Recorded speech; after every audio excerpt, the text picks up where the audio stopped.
90.8 community radio. तुमचं जगणं तुमचा आवाज.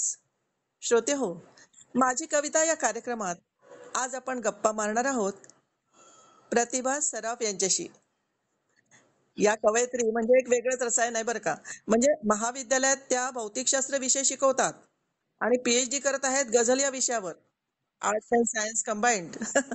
तर सर्वच प्रकारचं साहित्य म्हणजे कथा म्हणा, काव्य म्हणा, कादंबरी, ललित, व्यक्तिचित्रण अशा सर्वच साहित्य प्रकारात त्यांनी मुशाफिरी केलेली आहे. नव्हे यशस्वीपणे हाताळलेलं आहे. पण आज आपण खास त्यांना बोलवलं आहे ते आपल्या माझी कविता या कार्यक्रमात त्यांच्याकडून कविता ऐकायला मिळाव्यात म्हणून. तसं म्हणजे तुम्ही कवी संमेलनात किंवा साहित्य संमेलनात त्यांच्या कविता ऐकल्याही असतील. लक्षात आहेत ना त्यांच्या ओळी? नाही पंखात बळ तरी उडू पाहते, एक साधीशी बाई लढू पाहते. याच त्या प्रतिभा सराफ. प्रतिभा मॅडम, या तुमचं स्वागत आहे रेडिओ विश्वास मध्ये. रेडिओ विश्वास 90.8 कम्युनिटी रेडिओच्या सर्व श्रोत्यांना मी नमस्कार करते. आणि मेघना, हे मला कळलं नाही, मॅडम बिडम काय, आपण मैत्रिणी आहोत, मला प्रतिभा म्हण. हो अगं, छान वाटतंय रेडिओ विश्वास मध्ये आपण आलो कवितेच्या कार्यक्रमात. आणि खरंच आज तुला बोलवलं आणि पाऊसही आलाय बघ तुझ्याबरोबर. म्हणजे वा वा, किती छान. माहोल तर छान झालाय. मग प्रतिभा, सुरू करूया कार्यक्रमात कवितांचा माहोल. पावसाचीच एखादी कविता घेतेस का? अगदी अगदी, पाऊस आणि कविता यांचं खूप जवळचं नातं असतं. हो ना. पावसाच्याच कवितेने मी सुरुवात करते. हम्म. एक गझल ऐकवते. बरं. पाऊस बोलतो आहे. अच्छा अच्छा, बरं. पाऊस बोलतो आहे, संवाद साधतो आहे. पाऊस बोलतो आहे, संवाद साधतो आहे. माझ्याच मुक्या बोलांना थेंबात ओवतो आहे. क्या बात आहे. माझ्याच मुक्या बोलांना वा. थेंबात ओवतो आहे. हम्म. आणि शेरसाहेब की पाऊस असा येताना मातीत खोल रुजताना. बरं. पाऊस असा येताना मातीत खोल रुजताना हृदयात कोंब प्रेमाचा अलवार उगवतो आहे. पाऊस बोलतो आहे, संवाद साधतो आहे.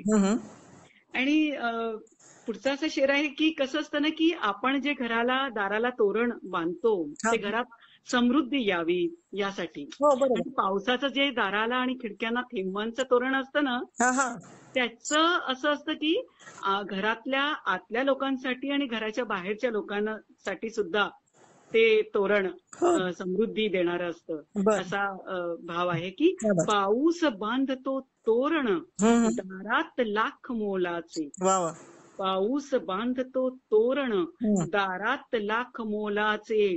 बाहेर आत सौख्याचे संसार फुलवतो आहे. पाऊस बोलतो आहे, संवाद साधतो आहे. आणि पाऊस आज आलेला घेऊन गंध मातीचा.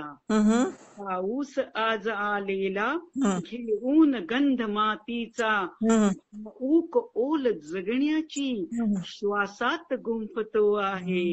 पाऊस बोलतो आहे, संवाद साधतो आहे. आणि पाऊस आल्यावर बघ काय काय घडतं की पाऊस गात येताना धरतात ताल पानेही. पाऊस गात येताना धरतात ताल पानेही. मिसळून सूर वाराही गाण्यास सांगतो आहे. पाऊस बोलतो आहे, संवाद साधतो आहे. आणि शेवटचा शेर ऐक की पाऊस कधी एकांती. बरं. पाऊस कधी एकांती विरहाच्या कातर राती. पाऊस कधी एकांती विरहाच्या कातर राती. सोबतीस माझ्या आता पाऊस जागतो आहे. सोबतीस आता माझ्या पाऊस जागतो आहे. बापरे, खूपच छान. मला वाटतं प्रत्येकच कवी पावसावर कविता करतो, पण प्रत्येक कवितेत पाऊस वेगळा बोलतो, नाही का? अगदी अगदी अगदी. आणि ह्याच्यात पावसाची रूपं दाखवलेली आहेत. मनाला किती क्षणांचा साथी असतो, नाही का? हो ना, हो ना, हो ना. छान वाटतंय.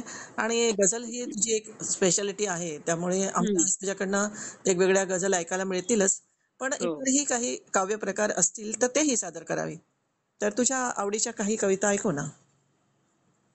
अ, मी अ, मी स्त्रीवादी खूप कविता लिहिल्यात. म्हणजे आपण स्त्री असतो आणि आपल्या भावाभावांना आपण कवितेतून मांडतो. हम्म. असं तू धर साधारण.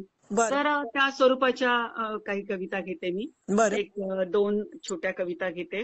हम्म. अ, बायका बर कवितेचं नाव आहे. बर.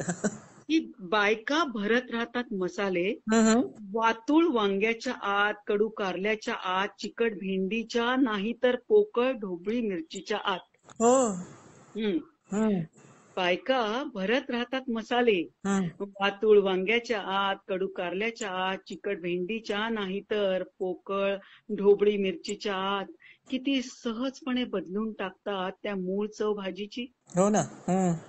किती सहजपणे बदलून टाकतात त्या मूळ चव भाजीची. हम्म. आणि मिटक्या मारत खाताना पाहत राहतात माणसांना. हा हा हा. आणि मिटक्या मारत खाताना पाहत राहतात माणसांना. मेघना, बघ पुढचं की बायका नेमके कोणते मसाले भरतात स्वतःच्या आत. ओ ओ. बर. बायका बायका नेमके कोणते मसाले भरतात स्वतःच्या आत. हम्म. किती दूर जातात स्वतःच्या मुळापासून. चवीने पाहणाऱ्या, वापरणाऱ्या आणि भोगणाऱ्या पुरुषांसाठी. ओ. चवीने पाहणाऱ्या, वापरणाऱ्या आणि भोगणाऱ्या पुरुषांसाठी. खरंच आहे ग. खूप मोठं वास्तव मांडलंस तू याच्यामध्ये. सुरुवात केली अगदी बायका भरतात मसाले म्हणजे असं वाटलं काय सांगणार आहे. असं काही वेगळं हम्म. सांगणार असेल अशी कल्पना येत नाही सुरुवातीला. पण आम्ही कोणासाठी हे सगळं करत असतो, आम्हाला स्वतःला बदलत असतो आणि अशा प्रकारे अगदी. पेश करत असतो. बरेचदा रिएलिटी शो मध्ये सुद्धा असे परीक्षक वगैरे सुद्धा बायका असतात. तर काही हम्म. ते हम्म. वेगळेच पोशाख घालून येतात वगैरे. हे कशासाठी हम्म. सगळं असं वाटत हम्म. नाही आपल्याला. हम्म. हम्म. तर बऱ्याच गोष्टी तर याच्यात आहेत. हो, अगदी. आणखी कविता असेल तर वाच ना. अजून एक अशी कविता आहे की अस्तित्व त्या कवितेचं नाव लिहिलंय. हं. ही छोटीशीच कविता आहे, तर त्याच्यातून संदेश मिळतोच जो मिळायचा आहे तो. हं, हं. अचानक वीज जाते बर. हा हा. तेव्हा सहज वावरते बाई. बर. अचानक वीज जाते तेव्हा सहज वावरते बाई. तिला माहीत असते घरात कुठे आहे मेणबत्ती आणि काडीपेटी. हो. यस. हा. तिला माहीत असते घरात कुठे आहे मेणबत्ती आणि काडेपेटी. हं. ती धडपडत नाही ते हं. शोधताना लावताना. हं. हं. कधीच धडपडत नाही ते शोधताना लावताना. घर उजळून जाते क्षणार्धात आणि घरातल्या प्रत्येक वस्तूचं अस्तित्व जाणवू लागतं. वा वा. घर बाप. उजळून जातं क्षणार्धात आणि घरातल्या प्रत्येक वस्तूचं अस्तित्व जाणवू लागतं. बाईचं अस्तित्व मात्र तेव्हाही जाणवत नाही हो. आणि केव्हाही जाणवत नाही आणि केव्हाही जाणवत नाही. खरंच खरंच खूपच छान. म्हणजे एक बारीक निरीक्षण असतं कवीजवळ आणि त्यातून ते जीवनाच्या कुठल्या तरी याच्याकडे कसं जातं. एक क्षणभर प्रकाश पडून जातो जीवनातल्या कशावरती. तर ते अगदी. मांडलं जातं. कसं हे पकडता तुम्ही नाही एखाद्या अ, अशा कुठल्या प्रसंगातून कसं काय दिसतं तुम्हाला. आपल्या आजूबाजूला ज्या घटना घडतात ना, हा हा. त्यांचं फक्त आपण निरीक्षण जरी केलं ना, तरी आपल्याला कविता मिळून जाते. हम्म. आणि मला असं नेहमी वाटतं, की जे मी अनुभवलेलं नाहीये, हम्म. जसं सामाजिक जीवन मला फारसं माहित नाही किंवा राजकीय मला काही कल्पना नाही, मला आवडत नाही ते. हम्म. तर तसे संदर्भ माझ्या कवितेत कधीच येत नाही. बरं बरं. तर हे आपलं जे जगणं असतं ना, हम्म. हम्म. माझ्या कवितेतून येत राहतं. हम्म. हम्म. तर त्यामुळे अशा कविता माझ्या हातून खूप लिहिल्या गेल्या आणि बाईच्या संदर्भात तर खूपच कविता मी लिहिल्या. हा हा. पण बाईचं नवं दिसणं सुद्धा तुला दिसलं हे मला विशेष वाटतं. बाईचं नवं दिसणं. आता ते कवीची गंमत आहे ना कवितांमध्ये. हो अं, हो ना, हो ना. छोट्याशा कवितेत खूप मोठा आशय बांधून टाकलेला असतं पण. अगदी अगदी. मला आणि छोट्या कविता लिहायला खूप आवडतात मेघना. अच्छा. म्हणजे मला तर असं वाटतं की म्हणजे कविता हा अल्पाक्षरी प्रकार आहेच. हम्म. पण मला नेहमी वाटतं की आपण 4 ओळीत, 3 ओळीत, 2 ओळीत, एका ओळीत व्यक्त होता आलं पाहिजे आपल्याला. हम्म. आणि त्या ओळीतून म्हणजे समृद्ध असा थॉट आपण ज्याला म्हणतो तोही मिळाला पाहिजे समोरच्या माणसाला. तर अशा मी अनेक कविता लिहिल्यात. खूप छोट्या छोट्या कविता आहेत. हम्म. तर मला असं वाटतं आज मी त्या घेऊ का छोट्या छोट्या कविता. जन्म मांड ना तुझं. हा. हा हा. तर बघ छोटी कविता की लिहित नाही तेव्हा तेव्हा वाचत असते. हम्म. लिहित नाही तेव्हा तेव्हा वाचत असते. बरं. वाचत नाही तेव्हा तेव्हा लिहित असते. बरं. वाचत नाही तेव्हा तेव्हा लिहित असते. हम्म. तरी कळेना मनात माझ्या अडगळी परी. हा हा. किती नकोसे रोजच काही साठत जाते. हो. बापरे. तरी कळेना मनात माझ्या अडगळी परी. हम्म. किती नकोसे रोजच काही साठत जाते. हम्म. तर मेघना ही 4 ओळींची जरी कविता असली तरी ही चारोळी नाहीये. चारोळी नाहीये ही अजिबात. चारोळी नाहीये. हं. ही कविता आहे, पूर्ण कविता. हो हो.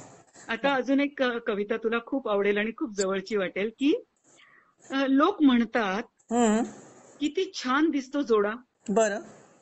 लोक म्हणतात किती छान दिसतो जोडा. जोडा म्हणजे कपल. कपल. हा. मी म्हणते हम्म. सिल्कच्या साडीला जरीचे काठ शोभूनच दिसतात. हम्म. सिल्कच्या साडीला जरीचे काठ शोभूनच दिसतात. हम्म. पण ती जर कुठे आणि किती टोचते ओ. ते फक्त त्या बाईलाच ठाऊक. अरे बाप. किती आणि कुठे टोचते ते फक्त त्या बाईलाच ठाऊक. बस गो बाई. हो. आणि आता आपली छोटे कुटुंब झालेत आणि आपण खूप सारं धान्य आणत नाही. आपण एकाच डब्यामध्ये खूप साऱ्या धान्यांच्या पुड्या एकत्र टाकून देतो. हा हा. तर त्या संदर्भातली बघा ही कविता. किडे. हम्म. एकाच डब्यात ठेवलेल्या वेगवेगळ्या धान्याला लागणारे किडे वेगवेगळे असतात. हो हो. हं? हम्म. एकाच डब्यात ठेवलेल्या वेगवेगळ्या धान्याला लागणारे किडे वेगवेगळे असतात. हम्म. एकाच डब्यात राहून सुद्धा हम्म. ते दुसऱ्या प्रकारच्या धान्याला कधीच पोखरत नाहीत. बाप. माणसांसारखे बापरे. त्यांचे कधीच नियम असतात पोखरत जगण्याचे. नाहीत. हो ना. आणि ते पाळतात. माणसांसारखे. माणसांना सगळं हवं असतं. हेही हवं असतं आणि तेही हवं असतं. हो हो. आपण बघ तांदूळातला किडा वेगळा असतो, गव्हातला किडा वेगळा असतो, डाळीचा किडा वेगळा असतो. पण ते दुसऱ्या धान्याकडे कधीच जात नाहीत. पण माणसं कुठेही जातात. त्यांना सगळं हवं असतं. अच्छा. आणि एक अशी एक खूप वेगळी अशी कविता आहे, तुला ऐकवते की कसं असतं ना की आम्ही काश्मीरला गेलो होतो. हम्म. खूप सुंदर निसर्ग सौंदर्य आणि सगळं. आणि नंतर आता काही दिवसांनी हातामध्ये मी फोटो पाहिला तर त्या फोटोमध्ये काय तर हम्म. प्लास्टिकची फुलांची परडी बघ तिकडे मिळते आणि तो हो. काश्मीरी जो आपण ड्रेस घालून फोटो काढतो. म्हणजे आपण काय घेऊन येतो शेवटी काय ना. कोणत्या शेवटी काश्मीर काय. हा हा. तर त्याच्यावरची एक छोटीशी कविता आहे, वास्तव नावाची. हम्म. की काश्मीर बघितला, हा हा. काश्मीर बघितला डोळ्यात साठविला. हम्म. काश्मीर बघितला डोळ्यात साठविला, काळ सरला आज समोर तो फोटो. हम्म. आज समोर तो फोटो, भाड्याचा काश्मीरी ड्रेस घातलेला आणि तिथे जाऊनही शेवटी प्लास्टिकच्या फुलांची परडी हातात घेऊन काढलेला. तिथे जाऊनही शेवटी प्लास्टिकच्या फुलांची परडी हातात घेऊन काढलेला. हम्म. म्हणजे काय घेऊन येतो आपण तिथून आणि अगदी काश्मीर अगदी काय आहे याचा अंदाजही नसतो आपल्याला. अगदी अगदी. आणि आणि मेघना अजून 2 अर्ध्या अर्ध्या मिनिटाच्या कविता आहेत, पण मला त्या ऐकूवाशा वाटतात की ते तुला आवडेल. जीवनात नेहमीच पानगळ. जीवन जीवनात नेहमीच पानगळ. बळ पानगळ. जीवनात नेहमीच पानगळ, पण हम्म. सहन करण्यास्तव आंदन मिळालं शब्दबळ. सहन करण्यास्तव आंदन मिळालं शब्दबळ. बळ. वा वा. तर हे बळ आपल्याला किती महत्वाचं असतं. मी काही तुला वेगळं सांगायला नको. तू पण कवयित्री आहेस, खूप चांगली कवयित्री आहे. हम्म. आणि शेवटची कविता, छोटी कविता घेते मी. हम्म. की कसं असतं ना की आपल्याला खूप जण आयुष्यामध्ये प्रोत्साहन देत असतात. आता आज तू माझी मुलाखत घेतेय तर हेही एक प्रोत्साहनच आहे, आनंद आहे हा. बर. तर अशा सगळ्यांसाठी या ओळी आहेत की जगणं सरता सरता केली जगण्याची सुरुवात. हा हा. जगणं सरता सरता केली जगण्याची सुरुवात. कोण कळेना कळी फुलवतं हृदयाच्या हृदयात. आहा. कोण कळेना कळी फुलवतं हृदयाच्या हृदयात. आहा. वा वा. खूप छान. खरंच या छोट्या छोट्या कवितांमध्ये खूप जीव आहे आणि हो ना, अशाही हो ना. कविता लिहितच राहाव्यात तुम्ही. हो आणि आता परत आपल्या गझल वगैरे कडे वळूया. हो चालेल चालेल. एक आहेतच. गझल ऐकवते. 2-3 म्हणजे तुझ्या होतील असं वाटतं मला की तुम्ही छान ऐकवाव्यात आम्हाला. हो हो जरूर जरूर जरूर जरूर. मी गझल ऐकवते. कशाला नटावे नावाची गझल आहे. कशाला हं? नटावे? कशाला नटावे नावाची आम्हा गझल. सगळ्या बायकांसाठी का? हा. आता कोरोनाच्या काळात आपल्याला काय नटायची सजायची संधी तशी मिळत नाहीये. हम्म. आणि आता हा तर रेडिओवरचा कार्यक्रम आहे, म्हणजे इथे आपण काही फार नटून बसलेलो नाही आहोत. पण ही गझल ऐकवते की हम्म. कशाला नटावे कशाला सजावे, हम्म. कशाला नटावे कशाला सजावे, शरीरा पुढेही मला तू पहावे. बर बर बर. बापरे. कशाला नटावे कशाला सजावे, शरीरा पुढेही मला तू पहावे. हम्म. गवसले तुझ्यातच उद्याचे किनारे, हम्म. गवसले तुझ्यातच उद्याचे किनारे, हम्म. जहाजास माझ्या पुढे वल्लवावे, हो. वाव. जहाजास माझ्या पुढे वल्लवावे. हम्म. आणि शिरस आहे की दिखावानी ताठा हम्म. फुकाचाच माझा, बर. दिखावानी ताठा फुकाचाच माझा, तुझा स्पर्श होता पुन्हा विरघळावे, तुझा स्पर्श होता पुन्हा विरघळावे. आहा. आणि त्याला असं म्हटलंय की जगाच्या गुन्ह्याची सजा दे मला तू. हम्म. हं? हम्म. जगाच्या गुन्ह्याची सजा दे मला तू, हो. गजाआडूनी पण मला तू दिसावे, वाव. गजाआडूनी पण मला तू दिसावे. बापरे.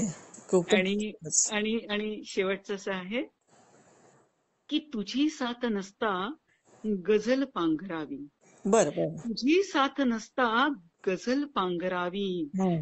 गझलने चाहता मला थोपटावे, हो ना. गझलने चाहता मला थोपटावे. वा वा वा. ते म्हणजे इतकं हृदयात शिरतंय ना, गजाआड तू मला दिसावे, हो. गजामध्ये सुद्धा तू दिसावे. म्हणजे जरी हो, मग मी जेलमध्ये जायला तयार आहे, पण त्या गजाआडून मला तू दिसला पाहिजेस. शिक्षा जरी मला दिलीस तरी पण तू म्हणजे इतकं प्रेम तुझ्यावरती आहे. अगदी सगळ्यात अगदी तुझ्या रूपात अगदी. बापरे, खूप छान वाटतं ते. हम्म, आणि काय काय असं काय ज्या गझल असतात तर हम्म. त्या आता मराठीत पण लिहितात, तर तू त्याच्यावर PhD करते म्हटल्यावरती तुला सर्वच प्रकारच्या गझल अभ्यासल्या असतील ना? मला ना मेघना, हम्म. स्वतःच्या गझलपेक्षा ना मला गझल या प्रकारावर खूप माझं प्रेम आहे. अच्छा. आणि मला खूप लोकांच्या गझल आवडतात आणि मग त्या मी जमा करत गेले. आणि लोक कशा कशावर गझल लिहितात माहितीये का, हा. म्हणजे मॅथमॅटिक्स वर गझल आहेत, हा, आणि that's- हो हो हो इंग्रजीत गझल आहेत, संस्कृतमध्ये गझल आहेत, इतर इतक्या भाषांमध्ये गझल आहेत, आणि कशावरही लोक गझल लिहितात. तर मला खूप कौतुक वाटतं की इतकी नवीन प्रकारची गझल आता सगळे लिहित आहेत, आणि मला माझं गझलवर प्रेम आहे. तर या सगळ्या प्रकारच्या गझल मला त्या निमित्ताने वाचता येतात, अभ्यासता येतात, आणि म्हणून मला PhD करावं असं वाटलं. छान. म्हणजे मला असं गझलमध्ये. वाटत होतं पूर्वी की असं विरहावर किंवा प्रेमावरच गझल लिहितात, आणि नंतर मग म्हणजे सुरेश भटांची गझल ऐकली होती की अद्याप या सूर्याला माझा सराव नाही, नाही का? अगदी तर अगदी अगदी. एक सामाजिक प्रकार त्याच्यामध्ये येतो, हाही एक आहे. हो हो. पण पण सामाजिक प्रकारच्या गझल खूप लोकांना आवडतात, कारण त्या प्रत्येकापर्यंत पोहोचतात. हा. पण तुला मी जसं म्हटलं की मी खूप जे काय अनुभवते तेच लिहिते, हा हा. त्याच्यामुळे फार सामाजिक असं एक दोन लिहिले आहेत, पण मी शक्यतो प्रेम हा माझा आवडता विषय आहे गझलच्या बाबतीत. हम्म. तर मी तुला त्या एक प्रेमाचीच गझल ऐकवते, आणि थोडी हॅपी मूडची अशी गझल आहे ही. बरं बरं. हा. हा, हा. उन्हे सुखाची सजली आता. वा. हा. बघा, ऊन ऊन असून सुद्धा ते सुखाचं आहे. हा. हा हा. की उन्हे सुखाची सजली आता, पुन्हा पालवी फुटली आता. बरोबर. वा वा. हम्म.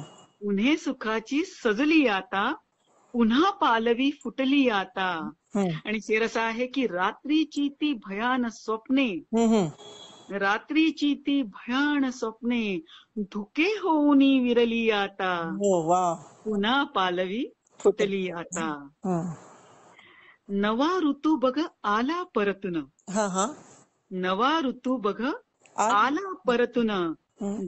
दवात हिरवळ भिजली आता, हो. हो. दवात हिरवळ भिजली आता, वा. पुन्हा पालवी फुटली आता. हम्म. अबोल्यातही नजर बोलली, बर. अबोल्यातही नजर बोलली, अबोध भाषा कळली आता, हम्म.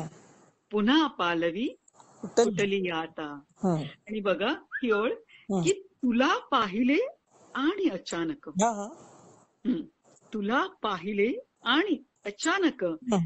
नवी ओळ मज सुचली आता. अरे वा वा. तुला पाहिले वा. आणि अचानक हं. नवी ओळ मज सुचली आता. हं. पुन्हा पालवी फुटली आता. वा वा. आणि तुझी हाककी भास मनाचे. हं, हं. आपण प्रेमात असल्यावर आपल्याला जिकडे तिकडे तोच दिसतो हो की हो. तुझी हाककी भास मनाचे. हं. गझल आतली नटली आता.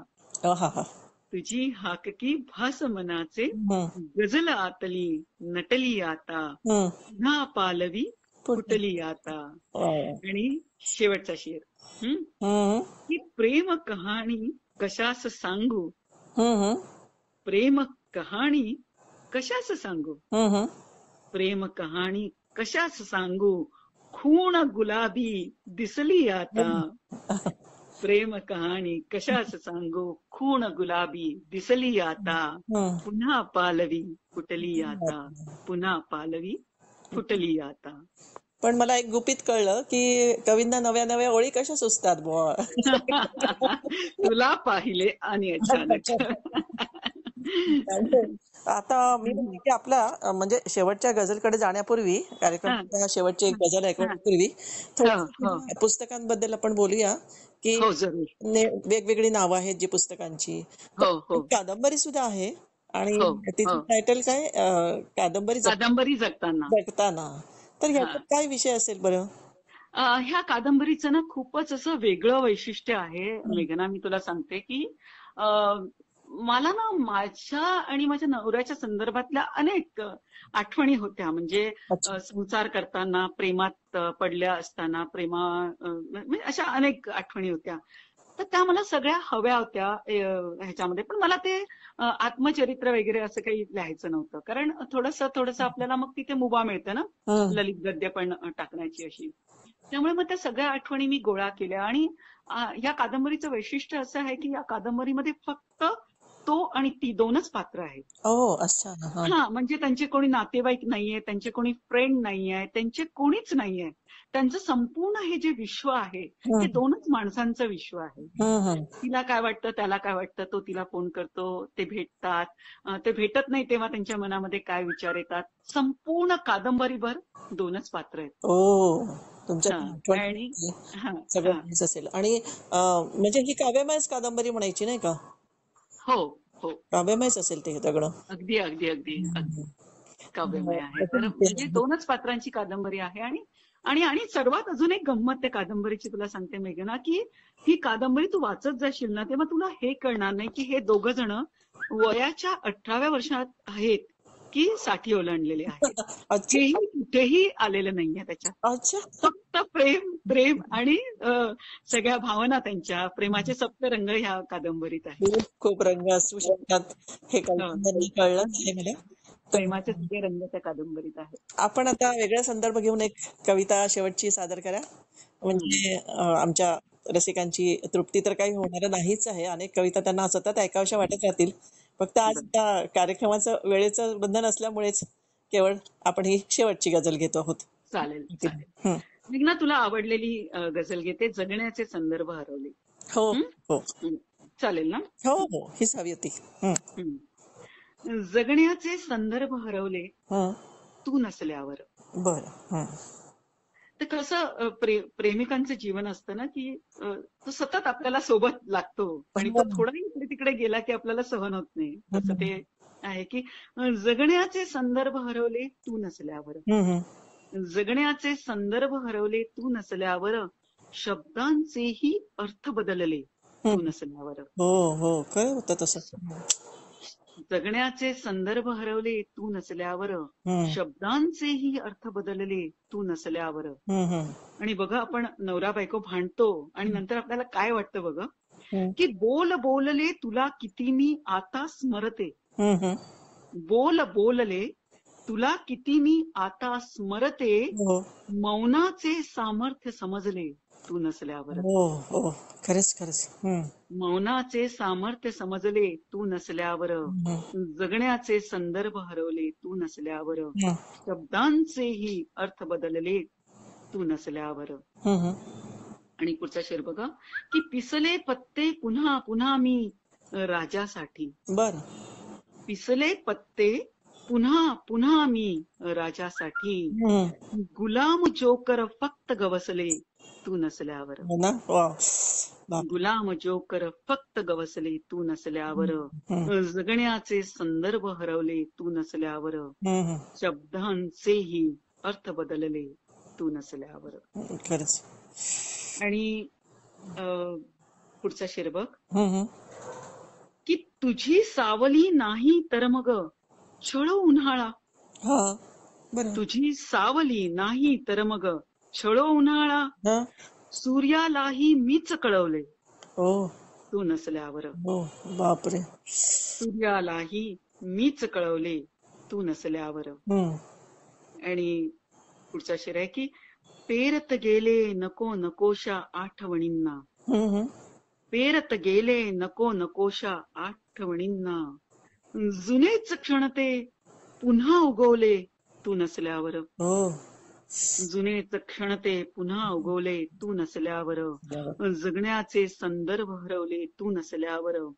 शब्दांचेही अर्थ बदलले तू नसल्यावर. आणि शेवटचा शेर तुझा चेहरा दिसू लागला मुलीत आता. बर. तुझा चेहरा दिसू लागला मुलीत आता. तुझा चेहरा दिसू लागला मुलीत आता. जगण्याचे मी पुन्हा ठरवले तू नसल्यावर. हो. जगण्याचे मी पुन्हा ठरवले तू नसल्यावर. जगण्याचे संदर्भ हरवले तू नसल्यावर. शब्दांचेही अर्थ बदलले तू नसल्यावर. बापरे. ही म्हणजे गझल एवढी अंगावर येते ना, ह्याच्यातून आपण बाहेरच पडू शकत नाही असं वाटतं. बराच वेळ त्या ह्याच्याशी, त्या जीवनाशी आपण एकरूप होऊन जातो. म्हणून या पुस्तकात पण मी सर्वात शेवटी ठेवली आहे ती गझल, कारण त्याच्यातून परत बाहेर येणं हा कठीणच असतं हे सगळंच. आणि ती लिहिताना काय अवस्था असेल असं, म्हणजे तेही मनापुढे येते माझ्या, की ही भारी कविता लिहिताना काय काय भोगलं असेल बाईने, काय सगळे अनुभव असतील, काय ती त्याच्यात शब्दात बांधत आहे वगैरे सगळं. अगदी अगदी. मला अनुभव आल्याशिवाय मी ना लिहूच शकत नाही मेघना. मला जेव्हा एखादा अनुभव येतो ना तेव्हाच मी लिहिते. आणि तो अनुभव आपल्याकडे असाच्या असा येतो. म्हणजे एखादी कविता मुक्त छंदातच येते, एखादी कविता भजन फॉर्म मध्येच येते, एखादी कविता गझल फॉर्म मध्येच येते. फक्त आपण लिहितो, ती कशीच येते आपल्याकडे. ओके. छान. तू आता सगळं आमच्याशी शेअर केलंस, खूप बरं वाटलं. रेडिओ विश्वासच्या श्रोत्यांना तुझ्याकडून कविता ऐकायला मिळाल्या. तर आज आपण इथे थांबूया, म्हणजे या माझी कविता या कार्यक्रमात श्रोत्यांचा निरोप घेऊया. पण पुन्हा केव्हा तरी आम्ही आपल्याला जरूर बोलवू आणि दुसऱ्या एखाद्या कार्यक्रमात त्यांची भेट घडवून देऊ. चालेल ना? चालेल चालेल. रेडिओ विश्वास 90.8 कम्युनिटी रेडिओ, सर्व श्रोत्यांचे आभार. आणि मेघना तुझे खास खास आभार. धन्यवाद. श्रोते हो, ऐकत रहा रेडिओ विश्वास 90.8 कम्युनिटी रेडिओ.